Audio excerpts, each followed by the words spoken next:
కేవలం నోటి మాటతో అఖిల బ్రహ్మాండమును సృష్టించిన సృష్టికర్త ఆయనను నీవు ప్రేమించుచున్న వ్యక్తివే గనక అయితే సమస్తమును నీకు మేలుకరంగా మార్చువాడు. హల్లెలూయా.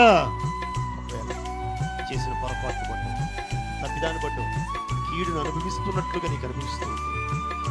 నువ్వు చేసిన తప్పిదాన్ని, అపరాధాన్ని, పాపాన్ని ఒప్పుకో, విడిచిపెట్టు, క్షమాపణ అడుగు. నువ్వు ఈ రోజున ఏదైతే ఎదుర్కొంటున్నావో ఆ కీడుని ఆయన మేలుగా మార్చునుగాక. కీడైన అనుభవాలను మేలుగా మార్చే దేవుడు ఆయన.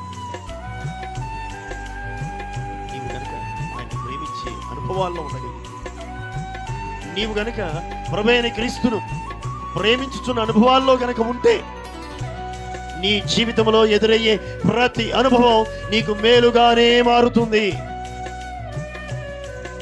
ఆయన దయా సంకల్పంలో పిలువబడిన నీ జీవితంలో ఏ పరిస్థితి ఎదురైనా సరే అది ఈ రోజున నీకు కీడుగా అనిపించవచ్చేమో కానీ నిశ్చయంగా అది మేలుగా మారుతుంది. Praise the Lord. మేలుగా మారింది. నువ్వు నమ్మగలగాలి, వాక్యమందు విశ్వాసం ఉంచగలగాలి.